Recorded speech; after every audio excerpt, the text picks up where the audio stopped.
إن الحمد لله نحمده ونستعينه ونستغفره ونعوذ بالله من شرور أنفسنا ومن سيئات أعمالنا من يهده الله فلا مضل له ومن يضلله فلا هادي له وأشهد أن لا إله إلا الله وحده لا شريك له وأشهد أن محمدا عبده ورسوله أما بعد فإن خير الحديث كتاب الله وخير الهدي هدي محمد صلى الله عليه وسلم وشر الأمور محدثاتها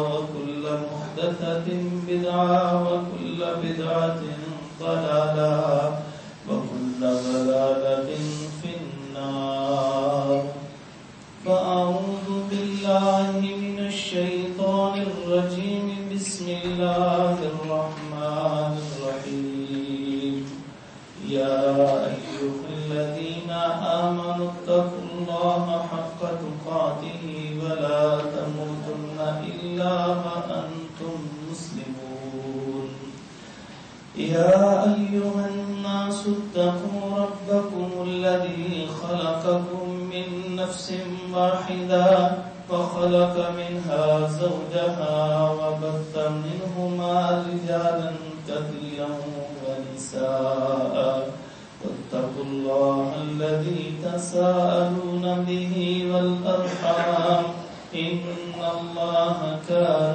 عليكم رقيبا يا أيها الذين آمنوا اتقوا الله وقولوا قولا سديدا يصلح لكم أعمالكم ويغفر لكم ذنوبكم ومن يطع الله ورسوله فقد فاز فوزا عظيما رب اشرح لي صدري رب اشرح لي صدري رب اشرح لي صدري ويسر لي أمري واحلل عقدة من لساني يفقهوا قولي اللهم تقبل منا صالح الأعمال وتجاوز عن سيئات أعمالنا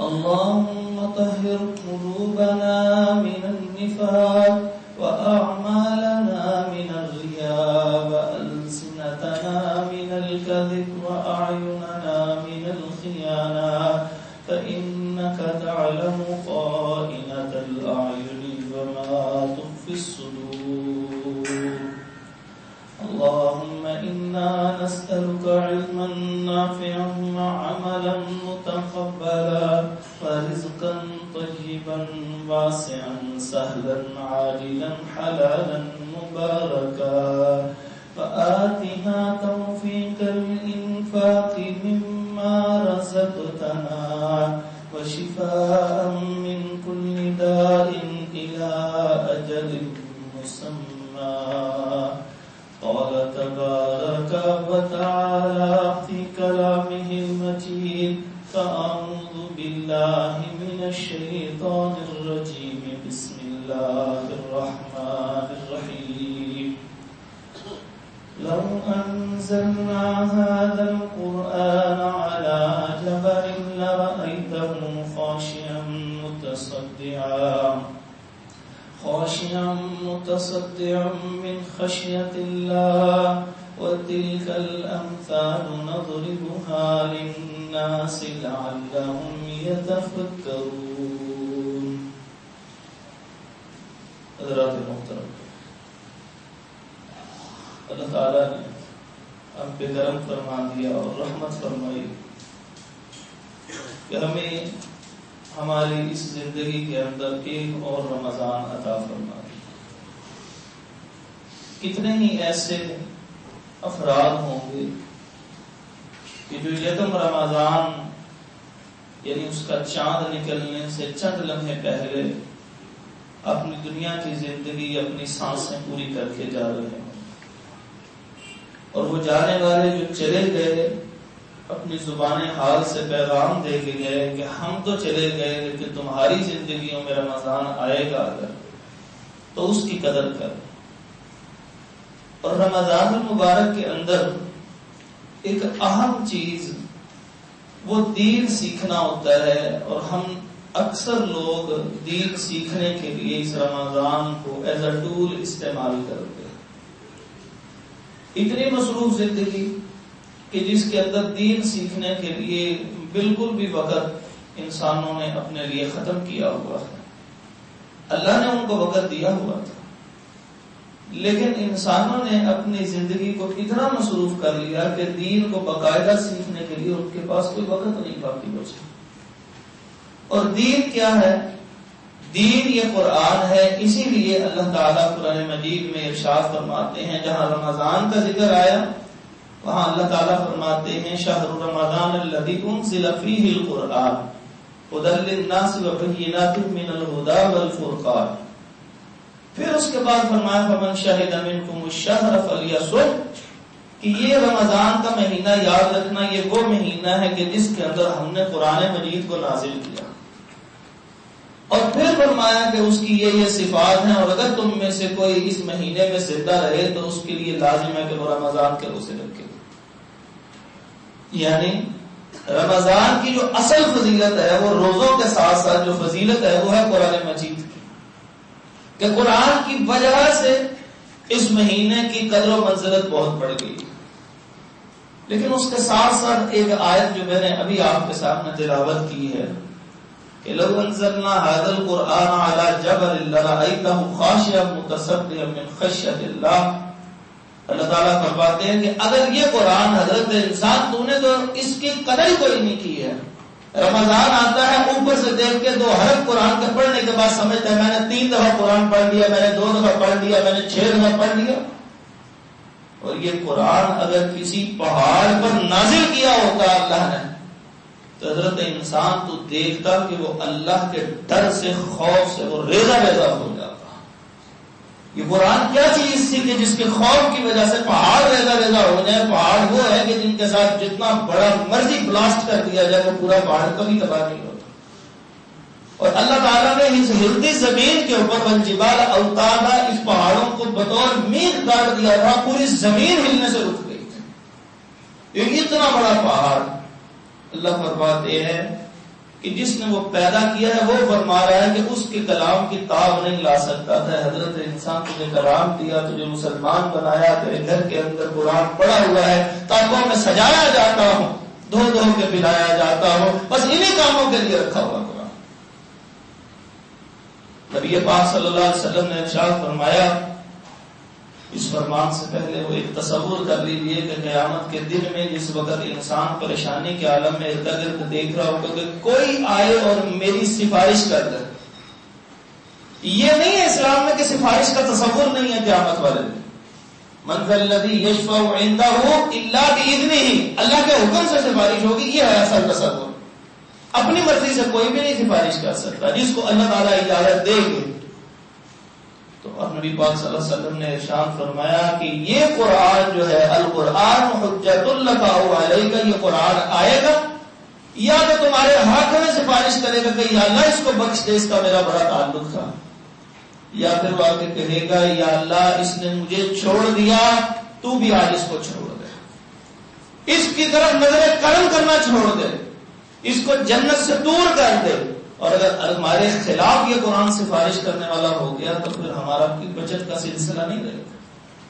نبی مکرم صلی اللہ علیہ وآلہ وسلم انہوں نے کون کون سی ایسی باتیں اس قرآن کے متعلق فرمائی ہیں، اور قرآن مجید میں خود کون کون سی ایسی باتیں آئی ہیں کہ اگر ہم ان سب چیزوں کو ساتھ کے ساتھ چیزوں کو اختیار کریں گے تو تب قرآن ہمارے حق میں سفارش کرنے والا ہوگا، اور اگر نہیں کیا تو قرآن ہمارے خلاف سفارش کرنے والا ہوگا۔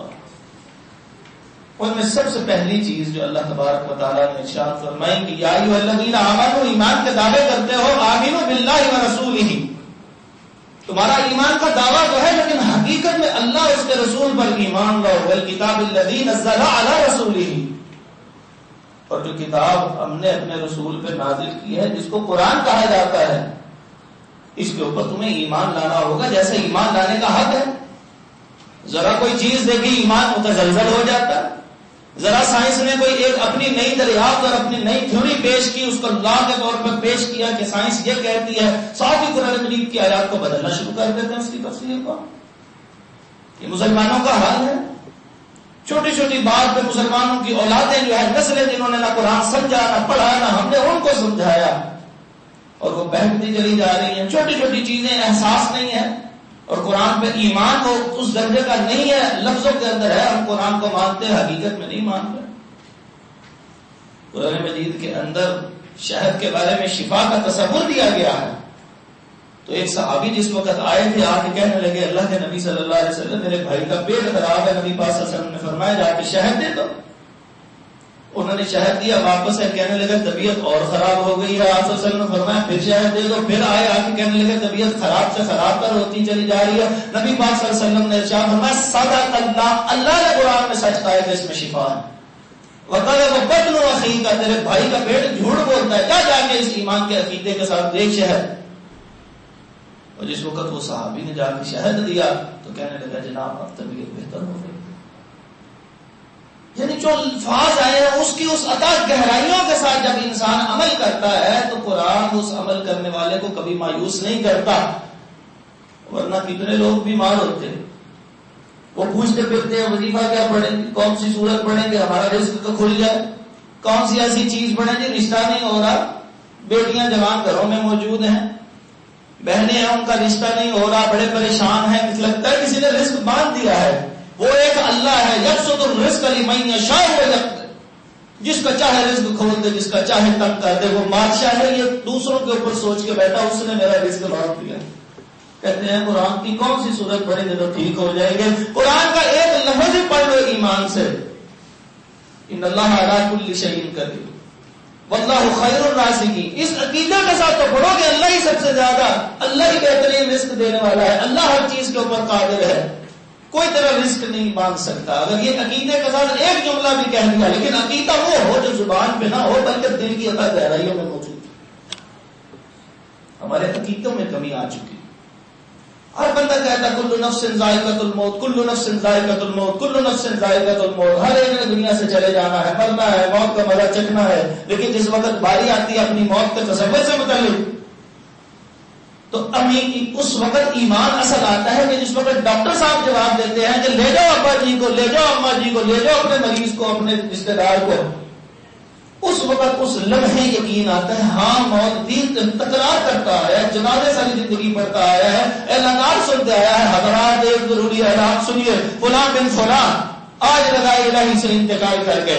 ایک دن اس کو بھی یقین تھا، زبان کا یقین تھا کہ میرا اعلان ہوگا، اعلان کا یقین اس وقت دل میں آ گیا کہ جس وقت اس نے موت کو قریب سے دیکھ لیا۔ وہ یقین ہر وقت قرآن کے اوپر مطلوب ہے۔ یہ اللہ تعالیٰ فرماتے ہیں کہ وہ جو رسول کے اوپر ہم نے کتاب نازل کی ہے اس میں جو کچھ بھی ہے اس کو ایسا یقین سے ماننا پڑے گا۔ کچھ چیزیں سائنس نے ثابت کر دی ہیں وہ تو ہم مان لیتے ہیں، جیسے سائنس کہتی ہے جیسے جیسے اوپر چلتے جائیں گے، چلتے چلے جائیں گے، ایک خاص حد میں آکسیجن جو ہے جب وہاں پہ پہنچیں گے تو آکسیجن کی مقدار کم ہونے لگے گی، ہمیں مشکل پیش آئے گی۔ اللہ تعالیٰ نے قرآن مجید میں خود ہی ارشاد فرما دی، یہ سب نظام تو اللہ نے بنایا تھا، یصعد فی السماء، فرمایا کہ وہ بندہ جب اوپر چڑھتا ہے تو اس وقت اس کا سانس اکھڑنا شروع ہو جاتا ہے، تنگ ہونا شروع ہو جاتا ہے۔ تو اسلام نے جو وہ 1400 سال پہلے کا فرمایا ہوا ہے، اللہ تعالیٰ نے جس نے کائنات بنائی ہے اس نے یہ بتا کے بھیجا تھا۔ 1300 سال تک سائنس اس بات پہ یقین نہیں کرتی رہی، لیکن ایمان والا وہ تھا جو کہتا تھا سائنس نہیں مانتی 1300 سال تک تو نہ مانے، میرا اللہ تو فرما رہا ہے ایسے ہوگا۔ لوگ حالانکہ اونچی جگہوں پہ جاتے ہیں، پہاڑیوں پہ چڑھتے ہیں، ان کہتے ہیں بڑا اچھا سانس ہے، یعنی یہاں پہ پرفضا مقام ہے، لیکن اللہ تعالیٰ اس وقت سے فرما رہے ایک خاص وقت آئے گا جس جگہ پہ آکسیجن کی کمی ہوتی چلی جائے گی۔ سائنس نے ترقی کی، اس کے بعد اس نے اس کو مانا، ہم نے سائنس کی وجہ سے نہیں اسلام کو مانا، ہم نے اللہ کے حکم کی وجہ سے قرآن کو مانا۔ آج بھی کئی ایسے احکامات اللہ تعالیٰ نے قرآن مجید میں ارشاد فرمایا فی ظلمات ثلاث، ماں کے پیٹ کے اندر وہ 3 تہوں کے اندر 3 اندھیروں کے اندر بچے کی تخلیق ہم نے کی. پیٹ کے اندر کا حصہ ایک اندھیرا، رحم مادر ایک اندھیرا، اور اس کے اندر ایک اندھیرا. جو بچے کی جب وقت وہ پیدائش سے پہلے اگر وہ پھٹ جائے تو اس کے سارے معدے کے اندر، اس کے سارے اندر لنگس کے اندر وہ چلی جاتی ہے اور وہ زہرا دودھ پانی چلا جاتا ہے. کئی مرتبہ بچے جو ہے اسی وقت وینٹیلیٹر پہ لگا دیے جاتے ہیں. وہ کیا ہوتا ہے؟ وہ ایک تھیلی سی کے اندر اللہ نے اس کو قربان چڑھایا ہوتا ہے. یہ اللہ تعالیٰ فرماتا ہے فی ظلمات ثلاث، 3 اندھیروں میں تیری پرورش کی ہے. اور یہ اس وقت کہا تھا جب سائنس کی الف بے کسی کو نہیں پتا تھی، مگر خالق کائنات نے تو کہہ دیا تھا. اس وقت بھی کچھ اس وقت کی سائنس کو ماننے والے ہوں گے جو کہتے ہوں گے جو سائنس نے کہا ہے وہ حرف آخر ہے. ہم کہتے ہیں وہ حرف آخر نہیں، حرف آخر میرے اللہ کا فرمان ہے. اگر اس بات پر ایمان ہوا تو یہ قرآن کا پہلا حق ادا کر رہے ہیں. اگر ایمان نہ ہوا تو قرآن کا حق ادا نہیں کر رہے. کئی چیزیں آج بھی ثابت نہیں ہو سکے. واقعہ میں راز ثابت کر کے دیکھ لیں، جتنی مرضی تیزی سے سفر انسان کر سکتا ہے. انسان کے تصور میں صرف سب سے زیادہ تیزی سے سفر جو ہے وہ اس لائٹ کا سفر ہے، اس روشنی کا سفر ہے. یہ انسان کے ذہن میں سب سے زیادہ تیز ہے. اور اس کے مثال اور تشبیہ دی جاتی ہے نوری سال، مطلب روشنی کی رفتار کے ساتھ، اسپیڈ آف لائٹ. اور یہ تصور کیا جاتا ہے. اور یہاں پہ بھی اگر کہا جائے تو انتہا جو ہے وہ اول تو انتہا سائنس مانتی نہیں. اسلام کہتا ہے اس کی انتہا ہے یہ جو آسمان ہے یہ سالڈ چیز ہے. تو اگر نہیں نہ فوقکم سبعا شدادا، آج نہیں مانتی سائنس تو نہ مانے. میرے اللہ قرآن میں کہہ رہا ہے کہ میں نے خود پیدا کیا، ہم نے خود پیدا کیا ہے 7 آسمانوں کو، مضبوط آسمانوں کو، شدادن مضبوط ہے وہ، اس کو تبدیل نہیں کریں گے. ہم تفسیر کو جو شروع سے چلی آ رہی ہے وہ مانتے ہیں. نہ ماننے آج سائنس، ہو سکتا ہے قیامت تک نہ مانے. تو کیا ہم قرآن کو چھوڑ دیں گے؟ اللہ کی قسم جس نے قرآن کو چھوڑ دیا اس کا ایمان ہی ختم ہو گیا. ہم نے کہنا ہے اللہ نے فرمایا، ہم نے اس کو اسی طرح سمعنا و اطعنا، سن لیا، اسی لمحے مان لیا، دیر کی کوئی نہیں. واقعہ معراج کے اندر ایک آسمان سائنس مانتی نہیں، وہ 7ویں آسمان پہ جاتے ہیں، سدرۃ المنتہا پہ جاتے ہیں، سقیف الاقلام ہوتا ہے. پھر اللہ رب العزت سے جو ہے وہ پردے حجاب کے اندر بات ہوتی ہے، جنت دکھائی جاتی ہے. نبی پاک صلی اللہ علیہ وسلم کو وہاں سے آتے ہیں، رات کے ایک حصے کے اندر آ جاتے ہیں. سائنس آج بھی قاصر ہے. تو کیا کریں گے کہ ہم سائنس کو مانیں گے؟ ہم نہیں مانیں گے. سائنس ایک علم کا نام تو ضرور ہے، اور جو علم اللہ کے علم کے ساتھ ٹکرا جائے وہ علم نہیں ہوتا. میرے رب کا علم اصل حقیقی علم. تو سب سے پہلا حق جو ہے وہ قرآن کا یہ ہے کہ ہمیں سمجھ آئے نہ آئے جو اللہ نے فرمایا ہے اللہ کی قسم وہی سچ ہے، اس کے علاوہ اور کچھ سچ نہیں ہے. جو چیزیں اکتشافات جو سائنس نے اس درجے پہ پہنچ گئی ہیں، جو قرآن کے ساتھ میچ کر گئی ہے، اس کا مطلب یہ ہے کہ یہی وہ اصل حقائق ہے جن تک پہنچی ہے. اور جو آج تک ابھی پہنچی نہیں ہے وہ مزید سفر کر رہی ہے، مزید تجربات کر رہی ہے. جب وہ قرآن کے ساتھ پہنچیں گے تو پھر ہم ان کو مانیں گے، ورنہ اتنی دیر تک قرآن کو تو مانیں گے، اس کو نہیں مانیں گے. اس کے بعد دوسرا حق ہمارے اوپر کیا؟ ہم قرآن مجید کو سنیں. یہ جو کافر لوگ تھے ان لوگوں کا کہنا ہی یہ تھا کہ اس کو قرآن سے ان لوگوں کو دور کرو. اللہ تعالیٰ نے قرآن مجید میں ذکر کیا کہ یہ جو کافر لوگ تھے یہ کہا کرتے تھے لا تسمعوا لهذا القرآن، تم نے یہ قرآن نہیں سننا. والغوا فیہ، جس وقت قرآن نبی پاک صلی اللہ علیہ وسلم تلاوت کر رہے ہوں شور مچانا شروع کر دو، تالیاں سیٹیاں شور شرابہ شروع کر دو. کیونکہ قرآن اگر کسی کے کان میں پڑے گا تو پھر اللہ تعالیٰ کیا فرماتے ہیں وَإِذَا قُرِئَ الْقُرْآنُ فَاسْتَمِعُوا لَهُ وَأَنصِتُوا لَعَلَّكُمْ تُرْحَمُونَ. قرآن پڑھا جا رہا ہے، کافرو تم ہی سن لو، نہ ایمان لاؤ، لیکن جب سنتے چلے جاؤ گے، دل کھول کے سنو گے، اللہ تمہیں بھی ایمان کی توفیق عطا فرمائے گا. تو جو ایمان والا ہوتا ہے اس کا کیا ہوتا ہے؟ زادتہم ایمانا، وہ سنتا جاتا ہے، اس کا ایمان بڑھتا چلا جاتا ہے. عبداللہ بن مسعود رضی اللہ تعالی عنہ نبی پاک صلی اللہ علیہ وسلم کے پاس آئے، آپ علیہ الصلوۃ والسلام نے ارشاد فرمایا عبداللہ رضی اللہ تعالی آپ مجھے قرآن سنا دیجئے. انہوں نے کہا اللہ کے نبی صلی اللہ علیہ وسلم آپ پہ تو قرآن نازل ہوا ہے، میں آپ کو کیا سناؤں، آپ پہ تو زیادہ قرآن نازل ہوا ہے. اور صحابہ فرماتے تھے کہ اتنا خوبصورت قرآن کوئی نہیں پڑھتا تھا جتنا محمد رسول اللہ صلی اللہ علیہ وسلم. صحابہ کی ایسے عزت نہیں ہے کہ یہ وہ کون ہے جنہوں نے براہ راست نبی صلی اللہ علیہ وسلم سے قرآن بھی سنا، ان کے الفاظ بھی سنے. یہ وہ ان کی فضیلت کا ایک حصہ ہے. وہ کہنے لگے اللہ کے نبی صلی اللہ علیہ وسلم آپ پہ تو قرآن نازل ہوا ہے، میں آپ کو کیسے تلاوت کر سکوں؟ یہ ادب کی وجہ سے کہنے لگے. آپ صلی اللہ علیہ وسلم نے فرمایا انی احب ان اسمعه غیری، میں پسند کرتا ہوں دوسرے سے بھی قرآن سنا کروں. تو قرآن کا دوسرا حق کیا ہے کہ ایمان لانے کے بعد اس کو باقاعدہ طور پر سنا جائے کہ قرآن مجید کیا کہہ رہا ہے، اللہ تعالیٰ ہم سے کیا طلب کر رہے ہیں، اس کو سننا، غور سے سننا. یہ وہ سننا نہیں ہے کہ جس وقت محسوس ہوا گھر کے اندر کوئی جنات کا سایہ ہے تو ایک کیسٹ جو ہے وہ لگا دی ہے، کہیں موبائل پہ قرآن رکھ کے لگا دیا اور سمجھائے وہ سایہ سارا ختم ہو جائے گا، اپنے کام بھی کیے چلے جا رہے ہیں اور سایہ بھی بگائی چلی جا رہے ہیں. سایہ تو بھاگے نہ بھاگے، ہم نے قرآن کی بے حرمتی شروع کی ہوئی. قرآن کا ادب یہ تھا کہ قرآن پڑھا جا رہا ہے اس کو غور سے سنیں، اپنا کام کر کے توجہ تو اس طرف رکھیں، لیکن توجہ کیسے رکھیں ہمیں خود پتہ نہیں لگ رہا قرآن میں آ کیا رہا. نبی پاک صلی اللہ علیہ وسلم کے وہ صحابی کہتے ہیں میں نے پھر قرآن پڑھنا شروع کر دیا، سورۃ النساء کی تلاوت شروع کر دی. اس وقت میں پڑھتا تقریباً میں نے نصف یعنی 1 ربع چوتھے پارے کا اور اس کے بعد 5ویں پارے کے اندر بھی 3 رکوع پڑھ چکا. میں نے پڑھتے جس وقت یہ آیت پڑھی فَكَيْفَ إِذَا جِئْنَا مِن كُلِّ أُمَّةٍ بِشَهِيدٍ وَجِئْنَا بِكَ عَلَىٰ هَٰؤُلَاءِ شَهِيدًا. میں نے ایسے نبی پاک صلی اللہ علیہ وسلم کے چہرے کی طرف دیکھا تو وہ آنسو سے تر ہے، داڑھی بھیگی ہوئی ہے اور آنسو دارو کتار بہہ چلے جا رہے ہیں. یہ ہے جس وقت قرآن پڑھا جاتا تھا تو نبی پاک صلی اللہ علیہ وسلم خود بھی سنتے تھے، دوسرے صحابہ سے بھی سنتے تھے. ابو موسیٰ اشعری رضی اللہ تعالیٰ عنہ سے ایک دن کہنے لگے ابو موسیٰ آپ رات کو قرآن مجید پڑھ رہے تھے، میں نے وہ قرآن سنا ہے، آپ کو تو داؤد علیہ السلام جیسی آواز اللہ نے عطا فرما دی. سبحان اللہ. نبی پاک صلی اللہ علیہ وسلم سن رہے ہیں، رات کو تلاوت بھی کرتے ہیں لیکن سن رہے ہیں، خاص توجہ سے سنتے ہیں. یہ جو آج بھی جتنے ڈپریشن کے مریض ہوتے ہیں، مختلف قسم کے سینٹر اب تو بن چکے ہیں جن کے اندر قرآن مجید کو دلکش آواز سے پڑھنے والے، خوبصورت آواز سے پڑھنے والے قراء کی آواز ان کو سنائی جاتی ہے اور ان کا ڈپریشن ریلیز ہونا شروع ہو جاتا ہے. اللہ ان کو سمجھ کچھ نہیں آ رہا، وہ کیا پڑھ رہے ہیں کچھ پتہ نہیں چل رہا، لیکن پھر بھی جس وقت قرآن خوبصورت آواز میں پڑھنے والا پڑھتا ہے تو ساتھ ہی آہستہ آہستہ سکون، سکینت نازل ہونا شروع ہو جاتا ہے. تو اپنی زندگی کے اندر دوسری چیز جو کرنے والا کام ہے، پہلا عقیدے سے متعلق تھا اس کا حق، دوسرا کرنے والا ہے آپ نے ایک طے کر لینا ہے کہ ہم نے رمضان میں تو خیر بہت ہی زیادہ، بلکہ نبی پاک صلی اللہ علیہ وسلم کی ایک عادت مبارکہ تھی کہ جس وقت رمضان آتا تھا نا تو آپ صلی اللہ علیہ وآلہ وسلم جبرائیل علیہ السلام کو قرآن سناتے اور ان سے قرآن سنا کرتے. سبحان اللہ.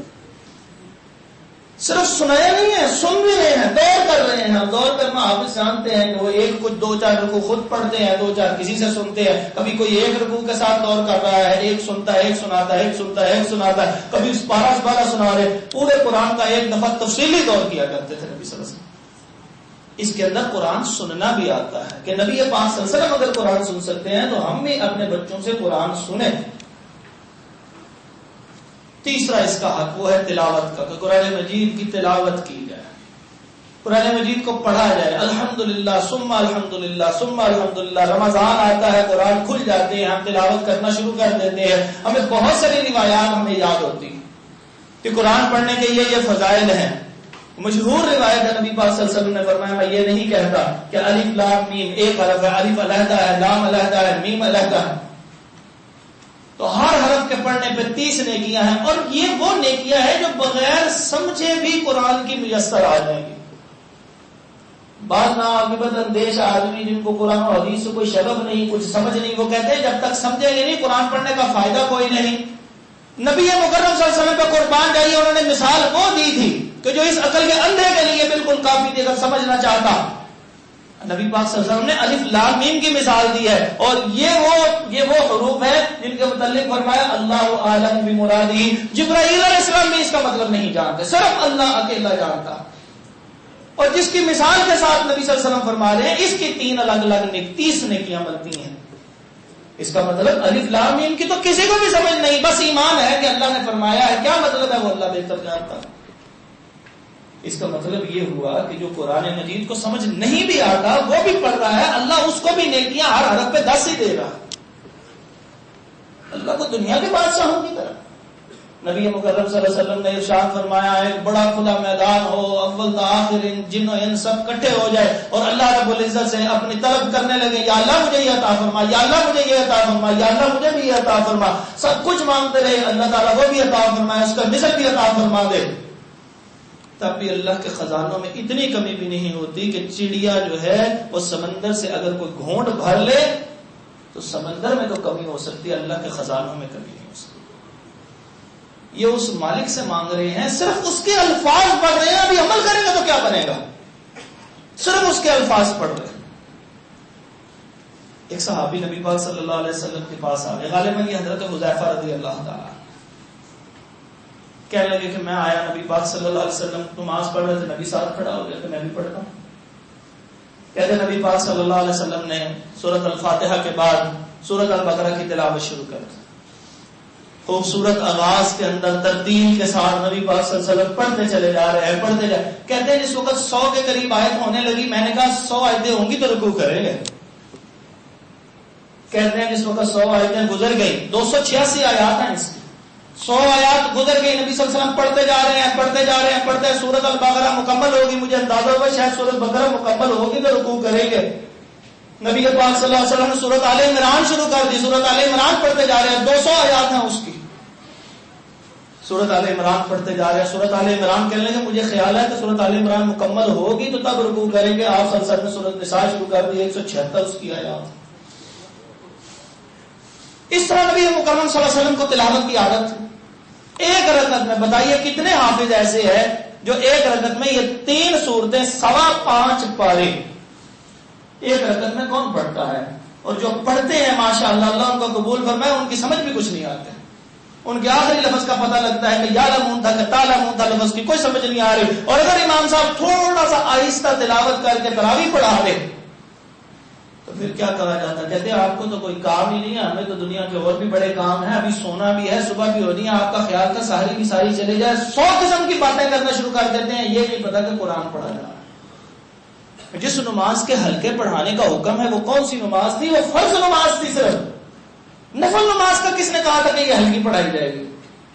نبی مکرم صلی اللہ علیہ وسلم اتنی لمبی تلاوت کیا کرتے تھے، آدھی رات تلاوت میں گزار دیتے، پاؤں سوج گئے ہیں، کہا عرض کیا اللہ کے نبی صلی اللہ علیہ وسلم آپ کا کون سا کوئی گناہ ہے، آپ اتنی تلاوت ساری رات کھڑے، یعنی آدھی رات سے زیادہ کھڑے ہوئے، وہ پاؤں سوج گئے ہیں، آپ کی عمر کا کون سا حصہ ہے؟ 40 سال کی عمر میں تو قرآن نازل ہونا شروع ہوا، مدینہ کے اندر 53 سال کی عمر میں جاتے ہیں، آپ اندازہ لگا رہے کس عمر کے تھے، آپ کے پاؤں مبارک میں ورم آ جاتا، اللہ اکبر، قربان جائے نبی مکرم صلی اللہ علیہ وسلم کہ یہ وہ مبارک پاؤں ہیں کہ خبیب رضی اللہ تعالیٰ کو جس وقت وہ پھانسی دینے لگے تھے، قتل کرنے لگے تھے، شہید کرنے لگے تھے، انہوں نے کہا آپ کا تصور آتا ہے کہ نبی صلی اللہ علیہ وسلم آپ کی جگہ ہوتے جن کے اوپر ایمان لانے کی وجہ سے آپ کو ہم شہید کر رہے ہیں؟ کہنے لگے مجھے تو یہ تصور نہیں آتا نبی صلی اللہ علیہ وسلم اپنے گھر میں بیٹھے ہو، بستر کے اوپر ہو اور آپ کے پاؤں میں ایک کانٹا بھی چپ جائے، وہ مبارک پاؤں تھے جن کا تصور صحابہ کے دلوں میں اتنا عظیم تھا۔ کہ سوچ گئے آپ صلی اللہ علیہ وسلم نے ارشاد فرمایا فلا اکون عبدا شکورا، کہ ہم اللہ تعالیٰ کا شکر گزار بندہ نہ بنوں؟ وہ ایک پارا پڑھ کے ہم سمجھتے ہیں کہ بہت بڑا ہم نے تیر مار لیا، وہ جو وقت تھا نا نیکی کا، اس وقت نیکی کے معیار اور تھے، آج نیکی کے معیار اور ہو گئے، آج نیکی کا معیار ہے بہت نیک آدمی 5 نمازیں پڑھتا ہے۔ اس زمانے میں عبداللہ بن عمر رضی اللہ تعالیٰ عنہ کو نبی صلی اللہ علیہ وسلم نے خاص طور پہ بلا کے کیا فرمایا تھا؟ کہا عبداللہ رضی اللہ عنہ کے متعلق اسپیشل فرمایا، حفصہ رضی اللہ عنہ کو کہا عبداللہ بڑا ہی اچھا ہے اگر وہ رات کی نماز تہجد پڑھے گا تو، اگر کے ساتھ بول رہے ہیں، اور ہے وہ صحابی، اور یہ وہ صحابی ہے کہ جن کی خلافت کے اوپر حضرت علی رضی اللہ عنہ کے بعد تمام لوگ متفق ہو رہے تھے اور انہوں نے کہا نہیں مجھے خلافت نہیں چاہیے، یہ وہ صحابی ہے۔ کیا فرمایا؟ اگر عبداللہ رات کی نماز پڑھے تو اچھا آدمی، اللہ اکبر، کہتے ہیں میرے اس دن کے بعد سے لے کے آج تک آخری وقت تک میں نے کبھی رات کی نماز نہیں چھوڑی۔ نیکی کا معیار اس زمانے میں اور تھا، آج تو 5 نمازیں پڑھنے پوری کرتے، بہت نیک آدمی ہے۔ بہت اچھا آدمی ہے، کبھی کبھی نماز پڑھتا ہے، جمعہ نہیں کبھی چھوڑا، بڑے فخر سے بتاتے ہیں، چاہے جمعے میں آخری لمحات کے اندر آتے ہیں۔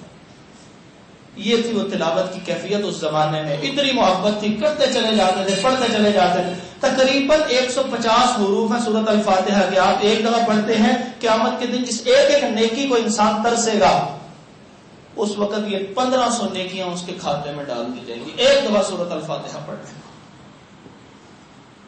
ایک صحابی کو قرآن کی تلاوت سے اتنی محبت تھی کہ جس وقت وہ پہرا دے رہے ہیں رات کو، اپنے دوست کو کہنے لگے آپ سو جائیں، میں پہرا دیتا ہوں، نیند آئی، نیند کو دور کرنے کے لیے قرآن شروع کر لیا، ہمیں نیند نہ آئے تو ہم کہتے ہیں قرآن پڑھو، نیند آنی شروع ہو جائے گی۔ اور یہ نیک افراد کا تصور ہے، ان کی نیند اڑ جاتی تھی، ان کو پتہ لگتا تھا قرآن کیا کہہ رہا ہے۔ سورۃ الکہف کی تلاوت شروع کی، کافروں نے دیکھا، اس نے کافر نے دیکھ کے تیر مارا، خون ہو گئے، اپنی جان کی قربانی دینا تو پسند کر لے، لیکن سورۃ الکہف کی تلاوت مکمل کر دی۔ ایسی محبت قرآن مجید سے، تلاوت۔ نبی پاک صلی اللہ علیہ وسلم نے ارشاد فرمایا، وہ بندہ جو قرآن مجید کی تلاوت کرتا ہے، وَهُوَ مَاهِرٌ بِهِ، جو بڑی مہارت سے، خوبصورت ترنم سے، خوبصورت انداز سے کرتا ہے، فرمایا وہ بندہ قیامت کے دن مع السفرۃ الکرام البررہ، وہ بڑے عزت دار نیکوکار فرشتوں کے ساتھ ہوگا۔ اور فرمایا کہ وہ بندہ جو قرآن کی تلاوت کرتا ہے، وَهُوَ يَتَتَعْتَعُ بِهِ، اور وہ اڑ کے تلاوت کرتا ہے، وَهُوَ شَاقٌ عَلَيْهِ، بڑی مشکل ہوتی ہے اس کو قرآن پڑھتے ہوئے، لیکن کر کے اڑتا ہے۔ اور یہ نہیں کہ صرف رمضان میں تلاوت کرنے کی وجہ سے قرآن کمزور ہے، ویسے اس کی زبان میں لکنت ہے۔ ہم لوگوں میں سے جو اکثر قرآن صحیح نہیں پڑھتے، جو لکنت ہوتی ہے وہ اس حدیث سے بڑا خوش ہوتے ہیں، وہ سمجھتے ہیں کہ اب میں چونکہ اڑ کے پڑھ رہا ہوں تو لہٰذا میرے لیے اجران، نبی صلی اللہ علیہ وسلم فرمایا 2 اجر ہے، ایک کوشش کا، ایک تلاوت کا۔ یہ صرف رمضان کے اندر پڑھنے والا نہیں ہے، زبان کی لکنت وغیرہ ہو، جس نے پوری زندگی کوشش کی ہے پھر بھی صحیح نہیں پڑھ رہا، پھر وہ کوشش کر کے پڑھ رہا ہے، اس کے لیے اس سے بھی ڈبل اجر مل جائے گا۔ اور ہم جو لکنت سے پڑھتے ہیں نا، اڑ کے پڑھتے ہیں، وہ چونکہ ہم نے کھولنا ہی رمضان کے اندر ہے، اور سارا سال جو قرآن پڑھتے ہیں وہ سورۃ واقعہ ضرور پڑھتے ہیں، کیونکہ اس سے رزق میں اضافے کی ہمیں تصور آتا ہے، حالانکہ حدیث ضعیف ہے، لیکن چلو کچھ نہ کچھ قرآن پڑھتے ہیں، اس لیے سورۃ واقعہ پڑھ لیتے ہیں۔ صبح اٹھ کے سورہ یاسین ضرور پڑھتے ہیں، یہ بھی حدیث درست نہیں ہے، لیکن ہم پڑھتے ہیں کچھ نہ کچھ قرآن تو بہرحال پڑھتے ہیں۔ یہ 4 صورتیں ہمیں یاد ہے، بس وہ صحیح پڑھ لیتے ہیں، یہاں پہ لکنت نہیں ہے۔ وہ پورا قرآن لکنت سے کیوں پڑھ رہا ہے؟ کیونکہ اس کی زبان میں مشکل پیش آ رہی ہے، اس کے لیے 2 اجر کا اللہ کے نبی صلی اللہ علیہ وسلم نے فرمایا کہ جو قرآن پڑھتا ہے اچھے طریقے سے، اور وہ قرآن پڑھتا ہے اور ایمان والا ہے، یعنی ایمان والا قرآن پڑھتا ہے، اس کی مثال ارتجا جیسی ہے۔ جیسے یہ سنترا ہوتا ہے نا، آپ سنترے کو قریب کریں، خوشبو بھی اس کی آ رہی ہوتی ہے، اس کا ٹیسٹ بھی بڑا مزیدار ہوتا ہے۔ فرمائیں گے تو سنترے کی طرح ہے، جس کی خوشبو بھی اچھی، ٹیسٹ بھی اچھا ہے۔ اور جو قرآن نہیں پڑھتا، یعنی کم پڑھتا ہے اور ایمان والا بہرحال ہے، یہ کھجور کی مانند ہے تو میٹھا پر خوشبو کوئی نہیں آتی اس سے، اس لیے خوشبو اس کی ہوتی ہے۔ دیکھیں خوشبو جو ہوتی ہے اس کے اثرات اپنی ذات سے نہیں ہوتے، وہ دوسروں تک ہوتے ہیں۔ اسی لیے قرآن مجید اگر ہم کثرت سے پڑھیں گے، سمجھیں گے، تو پھر ہماری تبلیغ کا بھی اثر ہوگا، ورنہ ہمارے بچے بھی کہیں گے ابا جی آگے، دادا کو آگے، ان سے آگے پیچھے ہو جاؤ، انہوں نے خوش تبلیغ کرنی، آپ اچھی بات بھی بتا رہے ہوں گے کہ آپ کے قریب کیوں نہیں بیٹھیں گے؟ اس لیے کیونکہ قرآن کی تلاوت کی عادت نہیں، قرآن کو سمجھا نہیں۔ چوتھا اس کا حق کیا ہے؟ چوتھا اس کا حق یہ ہے کہ قرآن مجید کو کچھ نہ کچھ حفظ کرے، یاد کرے اپنے سینے میں۔ تصور کریں کہ جہنم میں یہ کیسے جل سکے گا کہ جس کے دماغ اور سینے کے اندر قرآن موجود ہوگا؟ بس اس تصور سے یاد کرتے چلے جائیں۔ اور میں اکثر لوگوں کو کہتا ہوں اس کی کوئی عمر نہیں ہوتی، اپنے تصور کیا میں چھوٹے بچوں کو کرا دو وہ قرآن یاد کر لے گا، نہیں، جوان آدمی ہمیشہ سب سے جلدی قرآن یاد کرتا ہے۔ اللہ تعالیٰ فرماتے ہیں اشد، یہ زیادہ شدید قوت، فہم، حفظ، ہر چیز، فیصلے کی قوت، ہر چیز اس نے اللہ نے زیادہ دی ہے، بچے میں تو کم ہے۔ بس صرف اور صرف سوچنا ہے۔ اللہ تعالیٰ نے 4 جگہوں پہ سورۃ القمر نکال کے دیکھیے، سورۃ الرحمن سے پہلی سورت ہے سورۃ القمر، 4 جگہوں کے اوپر، آیت نمبر 18، آیت نمبر 22، آیت نمبر 32، آیت نمبر 40، ایک ہی بات تکرار سے فرمائی۔ اللہ ایک دفعہ بھی کہتے تو کافی تھے، لیکن اللہ تعالیٰ فرماتے وَلَقَدْ يَسَّرْنَا الْقُرْآنَ لِلذِّكْرِ فَهَلْ مِن مُدَّكِرٍ، ہم نے قرآن کو آسان کیا۔ تم کہتے ہو مشکل ہو، کیسے مشکل ہو سکتا ہے؟ اس امت کا سب سے پہلا جو حافظ ہے وہ حضرت ابو بکر صدیق رضی اللہ عنہ کو مانا جائے گا، اور جس وقت پہلی وحی نازل ہوئی نبی صلی اللہ علیہ وسلم کی عمر عزیز 40 برس تھی تو ان کی عمر عزیز 38 برس تھی. 38 برس کی عمر میں جیسے جیسے قرآن نازل ہوتا جا رہا ہے یاد کرتے چلے جا رہے. کسی نے یہ نہیں کہا تھا کہ اب تو میں بوڑھا ہو گیا, اتنی مشقتیں ہیں, تبلیغ کے اتنے کام ہیں, اتنی محنتیں ہیں, کاروبار کروں گا, پیسہ لاؤں گا, اسلام پہ خرچ کروں گا, میں اپنی اولادوں کو کروا دیتا ہوں حفظ, میں اپنے بھتیجے بھانجوں کو کروا دیتا ہوں, میں مدرسے کے اندر کچھ فنڈ دے دیتا ہوں, میرا کچھ گزارا ہو جائے گا. نہیں, قرآن نازل ہوتا جا رہا ہے حفظ کرتے چلے جا رہا ہے. سلمان فارسی رضی اللہ 200 سال سے زائد عمر پر واحد صحابی, کبھی کسی صحابی نے آج تک یہ عذر پیش نہیں کیا. ہم یہ کہہ سکتے ہیں کہ وہ تو عربی تھے, ہم عربی نہیں ہیں, یہ عذر بالکل غلط ہے, اس لیے کہ ہم اردو ہیں. کیا ہمیں مرزا غالب آتا ہے؟ کیا ہم اردو ہیں تو کیا ہمیں ساری اقبال کی شاعری حفظ ہو جاتی ہے؟ آج بھی شعر سارے غلط پڑھ رہے ہوتے ہیں. اس کا مطلب کسی زبان کو جاننا اس زبان کے یاد کرنے کے لیے کافی نہیں ہوتا. اس زبان کو یاد کرنا, اس چیز کو یاد کرنا اللہ کے فضل سے ہوتا ہے. یہ دنیا کی واحد کتاب ہے, پوری دنیا میں یاد کی جاتی ہے. اردو اور عربی تو ملتی جلتی ہے, چائنیز تو عربی نہیں ملتی جلتی, فرینچ اور عربی تو نہیں ملتی جلتی, انگریزی اور عربی تو نہیں ملتی جلتی. وہ بھی تو قرآن کو اسی محبت سے یاد کرتے ہیں, وہ اسی طرح پڑھ رہے ہوتے ہیں. تو عمر اس کی کوئی نہیں ہے. آج تہیہ کر کے اٹھے کہ ہم نے ضرور ایک سطر یاد کرنی ہے, اس کو 25 دفعہ اوپر سے دیکھ کے ایک لائن کو, ایک چھوٹی آیت کو پڑھ لیں گے 25 دفعہ صرف. آپ کو اگر یاد نہ ہو تو آپ آ کے مجھے بتائیے کہ مجھے یاد نہیں ہوتی. میں نے کتنے لوگوں پہ اس کا تجربہ کر کے دیکھا ہے, جتنی دفعہ ان کو کہا 25 دفعہ پڑھو, 12-14 دفعہ کے بعد ہی کہتے ہیں یاد ہو جاتا. کالج میں پڑھاتے ہوئے بچوں سے کہا یہ آیت لکھنی ہے عربی کی, وہ کہنے لگے آیت کیسے لکھیں گے, آیت تو بہت مشکل ہے. میں نے کہا وہ جو سارا اناٹمی پڑھ لیتے ہو, اتنا کچھ پڑھ لیتے ہو, وہ مشکل نہیں ہے. کہتے نہیں وہ تو یاد ہو جاتا ہے, یہ بڑا مشکل ہے. اور ان کے اندر حاضری کا تصور یہ ہوتا ہے کہ اگر کسی کی ایبسنٹ لگ گئی, وہ لیٹ آیا ہے, وہ ایبسنٹ لگ گئی تو اس کی ساری کنسیشن ختم ہو جائے گی. وہ 70-80 ہزار اور 8 لاکھ 1.25 لاکھ روپیہ اس کی ساری جو ہے وہ فیس بنتی ہے, وہ ختم نہ ہو جائے. اس ڈر سے میں نے کہا کہ اگر کسی نے ابھی سنائی نہ مجھے آیات جس کو تم کہہ رہے ہو بڑی مشکل ہے, تو میں اس کی ایبسنٹ لگا دوں گا, اس کی ساری کنسیشن ضائع ہو جائے. اور میں آپ کو 3 منٹ گن کے دیتا ہوں, 1 منٹ بعد سارے کے سارے 60 بچے بیٹھے ہاتھ کھڑا کر کے کہہ رہے ہیں ہمیں آیتیں یاد ہو گئی. اللہ پاک فرماتے ہیں کہ یہ ہم نے قرآن کو آسان کر دیا ہے. جس رب نے آسان کیا ہے, جس رب کا وہ کلام ہے, ہم اس پہ اعتماد نہیں نہ کرتے. اصل 57 سال کا ایک بوڑھا جس کے سارے بچے حافظ تھے, ان کے بیٹے نے مجھے بتایا, وہ کہنے لگے, میرے والد صاحب کہنے لگے سارے تم حافظ بن گئے ہو, میں اکیلا ہی رہ گیا ہوں. اور وہ 62 سال کی عمر میں پہنچے اور وہ ان سے بھی پکے حافظ بن گئے. قرآن آسان ہے, اللہ نے فرمایا ہے, یہ ہو ہی نہیں سکتا کہ اللہ تعالیٰ جھوٹ بولتے ہوں. اللہ تعالیٰ اللہ کی طرح اللہ ہی سچ بولتے ہیں سب. وہ کہہ رہے ہیں وَلَقَدْ يَسَّرْنَا الْقُرْآنَ, ہم نے قرآن کو آسان کر دیا, سمجھنے کے لیے, یاد کرنے کے لیے, پڑھنے کے لیے, ہر چیز میں آسان کر دیا. اور 5واں حق یہ ہے کہ قرآن مجید کو سمجھے. قرآن اللہ نے اس لیے نہیں بھیجا تھا کہ ہم صرف اوپر سے دیکھ کے پڑھتے رہے, وہ تو ایک چھوٹا سا فائدہ تھا, بالکل چھوٹا سا فائدہ. آپ نے 1 لاکھ کی چیز فروخت کی, اس کے اوپر 5,000 آپ کو نفع اللہ تعالیٰ نے عطا فرما دیا. نفع لے کے بڑے خوش ہیں. 1 لاکھ اگر آپ چھوڑ دیں گے تو آپ کو کون عقل مند کرے گا؟ 1 لاکھ کی چیز گئی ہے اور 1,05,000 ملنے تھے, 5,000 گن کے جیب میں ڈال دیا اور لاکھ چھوڑ دیا اس سے لینا. ہمیں کون عقل مند کہے گا؟ کہیں گے اصل مال تو لیا نہیں ہے, نفع لے کو کہتے ہو کہ بہت کچھ آ گیا. یہ قرآن کی تلاوت سے جو ہمیں ہر حرف پہ 10 نیکیاں ملتی ہیں, یہ صرف 5,000 ہے. اصل نفع ابھی سمجھنے کے ساتھ باقی تھا. اور قرآن کو سمجھنا شروع کریں. قرآن سمجھنے کے لیے بھی اتنا آسان ہے, حفظ کے لیے بھی اتنا آسان ہے, پڑھنے کے لیے بھی اتنا آسان ہے, ایمان لانے کے لیے بھی اتنا آسان ہے, ہر چیز کے لیے اتنا آسان ہے, عمل کے لیے بھی اتنا آسان ہے. اور جیسے جیسے قرآن سمجھتے جائیں گے, یہودی جو سب سے برے تھے, نبی پاک صلی اللہ علیہ وسلم پر ایمان نہیں لاتے تھے, اللہ تعالیٰ نے خود ارشاد فرمایا وَإِذَا سَمِعُوا إِلَىٰ مَا وَإِذَا 7ویں سپارے کی پہلی آیت ہے, میرے ذہن سے حذف ہو گئی ہے. اس میں آتا ہے کہ جس وقت وہ سنتے ہیں قرآن مجید کو, تَرَىٰ أَعْيُنَهُمْ تَفِيضُ مِنَ الدَّمْعِ مِمَّا عَرَفُوا مِنَ الْحَقِّ, کہ وہ سنتے چلے جاتے ہیں اور ان کی آنکھوں سے آنسو بہتے چلے جاتے ہیں. کہ جیسے خون بہتا ہے, خون, اور خون کیسے بہتا ہے؟ خون ایک ایک قطرہ کر کے بہتا ہے یا تسلسل سے بہتا ہے؟ وہ سیل رواں ہوتا ہے, بہتا چلا جاتا ہے. ایسے آنکھوں سے ایسے خون کی مانے, یعنی آنسو رکتے نہیں ہیں, بہتے چلے جاتے ہیں, کیونکہ ان کو قرآن مجید سمجھ آ رہا ہوتا ہے. اور جس کو قرآن سمجھ آتا ہے اس کے دل پہ اثر ہوتی ہے. ہمارا حال کیا ہے؟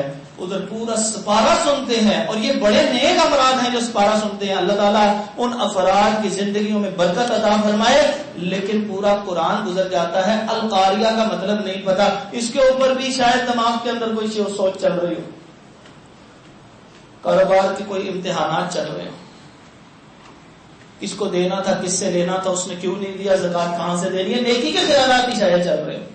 اس کو پتہ ہی نہیں کہ القاریہ کیا ہے، اس کو پتہ ہی نہیں جنت کا منظر کیسا تھا، اس کو پتہ ہی نہیں ہے والعادیات میں اللہ نے قسم کیوں کھائی تھی، اس کو پتہ ہی نہیں فلاں کام کیوں چل رہا ہے. اللہ کی کسی بات پہ وہ کان نہیں دھرتا، غور سے سنتا ہے، سننے کے فوائد ملیں گے، لیکن اصل سزا اس بات کی بھی ملے گی. تجھے قرآن دیا تھا، تو نے ایک دفعہ بھی پڑھ کے نہیں دیکھا، سارا دن فیس بک کی پوسٹ پہ پڑھ لیتا ہے، ساری دنیا جہان کے واٹس ایپ کے اسٹیٹس پہ پڑھ لیتا ہے، ٹویٹر کی چیزیں تو ساری کی ساری پڑھ لیتا ہے، سارے ٹرینڈز کا تو پتا ہے، سب چیزوں کا تجھے پتا ہے کہ سیاست اس وقت کہاں پہ جا رہی ہے، کس چیز کے اوپر کیا کام ہو رہا ہے سیاست میں، سب چیزوں کا پتا ہے، اخبارات چھان مارتا ہے. نہیں پڑھا تو قرآن کا ایک ترجمہ نہیں پڑھا، ایک رواں ترجمہ نہیں پڑھا، اور تصور یہ ہے کہ میں پڑھوں گا تو گمراہ ہوں گا. قرآن گمراہ کرنے کے لیے آیا تھا. قرآن تو اس لیے آیا تو تم پڑھتے چلے جاؤ، ہدایت کی راہوں پہ آتے چلے جاؤ. میں بار بار کچھ عرصے بعد آپ سے عرض کرتا ہوں، اللہ کا واسطہ ہے کہ قرآن مجید کو ایک دفعہ ترجمے سے پڑھ لیں، ورنہ کل قیامت کے دن آپ کے خلاف اگر قرآن کھڑا ہو کے سفارش کرنے کے لیے آ گیا، یا اللہ اس نے مجھے چھوڑ رکھا تھا، میں اس کے گھر میں تو موجود تھا، میں ترجمے کے ساتھ اس کے موبائل میں آسانی سے آ سکتا تھا، لیکن میرے سے بڑا مظلوم کون ہوگا یا اللہ کہ میں سب کچھ ہوتے ہوتے بھی مجھے بلاتا کوئی نہیں تھا. آخری مثال دے رہا ہوں، گھر کے اندر باپ سے پوچھے نا، جس نے سب کچھ کیا ہوتا ہے. میں نے کئی بزرگوں سے پوچھ کے دیکھا، میں نے تجربہ کر کے دیکھا، اور یہ آپ کو کوئی چیز چاہیے، وہ بیمار بھی ہو، وہ کہتا ہے صحت نہیں مانگتا، کہتا ہے ایک چیز پوچھتے ہو، میرا بیٹا مجھے وقت نہیں دیتا. اللہ اکبر، یہ ماں باپ کا کہنا ہوتا ہے. وہ اسی تنہائی کی زندگی کے اندر دنیا سے رخصت ہو جاتے ہیں، یہ اس کے بعد ان کی قبروں کے اوپر جا کے روتا ہے. اگر ایک انسان تنہائی کو برداشت نہیں کر سکتا اور وہ شکوہ کر رہا ہوتا ہے اپنی سگی اولاد کے متعلق، تو کیا کل قرآن ہمارے خلاف شکوہ نہیں کرے گا اللہ سے؟ امید پیڑا رہتا تھا، وہاں پہ رمضان آتا تھا، اوپر سے دیکھ کے پڑھ کے چلا جاتا تھا. عذاب کی آیتوں پہ بھی تصورات اس پہ کوئی اور ہوتے تھے، جنت کی آیتیں آتی تھی، کبھی مانگا ہی نہیں. یا اللہ میں اس سے راضی نہیں، اگر اس قرآن نے یہ آ کے کہہ دیا تو پھر ہمارا کیا بنے گا؟ قرآن کو سمجھیے، اللہ کا واسطہ ہے، قرآن کو سمجھیے. زندگی کے لمحات کم ہوتے چلے جا رہے ہیں، جتنی سانسیں ہیں، میں نے پہلے شروع میں ایک لفظ کہا تھا، کتنے ہی ایسے ہیں کہ جن کو یہ رمضان دیکھنا نصیب نہیں ہوا، کتنے ہی آج بھی ایسے ہوں گے کہ جن کو شاید عصر کی نماز بھی دیکھنا نصیب نہیں ہوگی. روزہ کھولنا افطاری تک تو بہت دور کی بات ہے، ہم ان کو روزے کی حالت میں دنیا سے رخصت ہوتے ہوئے بڑا خوش نصیب تصور کریں گے. لیکن اگر اس نے قرآن نہیں سمجھا اور وہ سمجھ سکتا تھا تو یقین مانے وہ خوش نصیب نہیں ہے. قرآن کے حوالے سے، روزے کے حوالے سے خوش نصیب ہو گیا، قرآن کے حوالے سے خوش نصیب نہیں ہے. وہ کم قسمت انسان.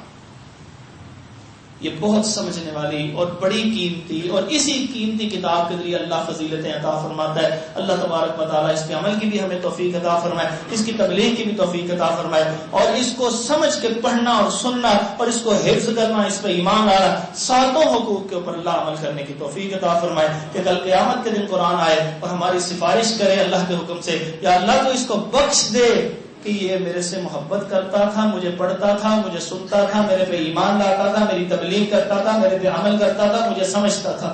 اقول قولی ھذا استغفر اللہ لی ولکم ولجميع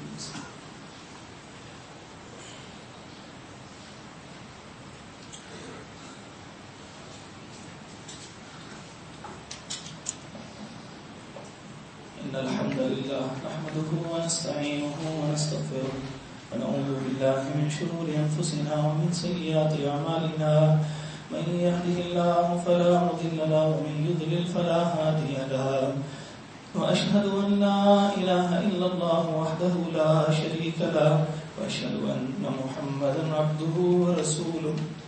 أما بعد فإن خير الحديث كتاب الله وخير الهدي هدي محمد صلى الله عليه وسلم وشر الأمور محدثاتها وكل محدثة بدعة وكل بدعة ضلالة وكل ضلالة في النار. فأعوذ بالله من الشيطان الرجيم. بسم الله الرحمن الرحيم. يا أيها الذين آمنوا اتقوا الله حق تقاته ولا تموتن إلا وأنتم مسلمون يا أيها الناس اتقوا ربكم الذي خلقكم من نفس واحدة وخلق منها زوجها وبث منهما رجالا كثيرا ونساء واتقوا الله الذي تساءلون به والأرحام إن الله كان عليكم رقيبا يا أيها الذين آمنوا اتقوا الله وقولوا قولا سديدا يصلح لكم أعمالكم ويغفر لكم ذنوبكم ومن يطع الله ورسوله فقد فاز فوزا عظيما. حضرات محترم، یہ جاتی دفعہ آپ کو ایک لیفلیٹ، ایک پمفلٹ، جو بھی آپ اس کو کہنا چاہیں، وہ ایک اطلاعاتی تحریر مل جائے. اس رمضان کو قیمتی بنائیں. گھر کے اندر بیٹھ کے، دکانوں کے اوپر، فیکٹریوں کے اندر، عورتیں مرد، یہ کورس میں نے ترتیب دیا ہے. اس کے اندر قرآن مجید کو پڑھنا، قرآن مجید کے حقوق، اسی طرح عقیدہ آخرت سے متعلق، عقیدہ توحید، رسالت سے متعلق، اسی طرح نماز کے الفاظ کی اصلاح اور اس کا سارا ترجمہ شامل ہے. اور جن افراد جانتے ہیں سیرت النبی صلی اللہ علیہ وسلم کو، تو وہ ساری کی ساری ایک دفعہ سیرت بھی اس کے اندر بیان کی جائے گی.